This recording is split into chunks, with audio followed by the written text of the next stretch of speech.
أعوذ بالله من الشيطان الرجيم. بسم الله الرحمن الرحيم. والعصر إن الإنسان لفي خسر إلا الذين آمنوا وعملوا الصالحات وتواصوا بالحق وتواصوا بالصبر. بسم الله الرحمن الرحيم. ويل لكل همزة لمزة الذي جمع مالا وعدده يحسب أن ماله أخلده كلا لينبذن في الحطمة وما أدراك ما الحطمة نار الله الموقدة التي تطلع على الأفئدة إنها عليهم مؤصدة في عمد ممددة صدق الله العظيم. أعوذ بالله من الشيطان الرجيم. بسم الله الرحمن الرحيم. والعصر إن الإنسان إنك نون مشدد غنا إنسان كيفال في خسر خسر دي أصل كي خسر مويل بيا دلتا داسي إن الإنسان لفي خسر إلا الذين باب إظهار كوي أو إلا خسر مويل بيا وكفرازي إلا الذين آمنوا وعملوا الصالحات وتواصوا بالحق وتواصوا بالصبر بواي سيدة.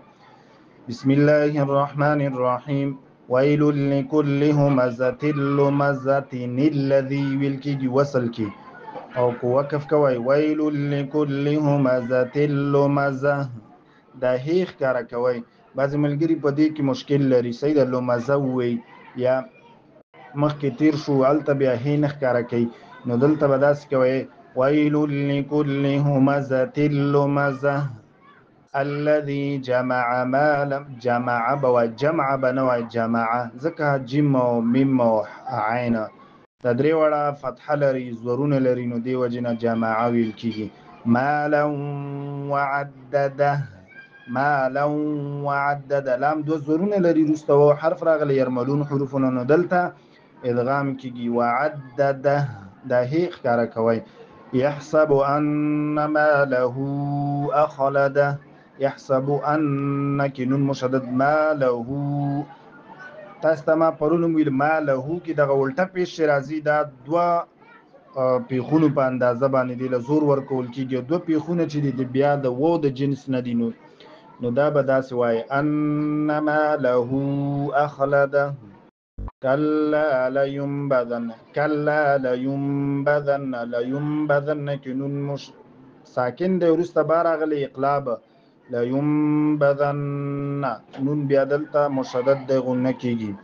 فی الحطمه حطمه وما أدراك كدال ساكن قطب جد النم وما أدراك ما الحطمة نار الله الموقدة موقدة التي وصل كويل كيجي وقف كوي نار الله الموقدة التي ببيواية التي تطلع أول تيدا بيطويدا تطلع على الأفئدة إنها عليهم مؤصدة. إنها من مشدد عليهم كن عليهم ميم ساكن ورسل بل ميم راغل ادغام كيجي مؤصدة في عمد ممددة عمد كدال دو زيرون لري رسل ميم راغل ادغام في عمد ممددة صدق الله العظيم.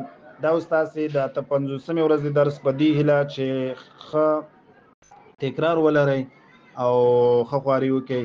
سبا ته انشاءالله صرف وروستي لس سورتونه پاتې شو او سبا انشاءالله هغه بیا 15 دانې تی وایو 15 بل سبا ان شاء الله خلاصېږي بیا امتحان اخلو ان شاء الله. السلام علیکم دوستانو، په دې هیله چې ټول به روغ او جوړ سئ. زموږ یوټیوب چینل اسلامي لار، موږ سره دلته تاسو هر ډول دینی درسونه او معلومات کتلی شئ. ملګرو هیله ده چې د هر یو ویډیو شیر کړئ تر څو نور مسلمانان ترې مستفید شي، او تاسو هم کولی شئ چې کمنټ کې موږ ته خپلې پوښتنې راولېږئ تر څو مفتي صاحب درته ځواب کړي ان شاء الله.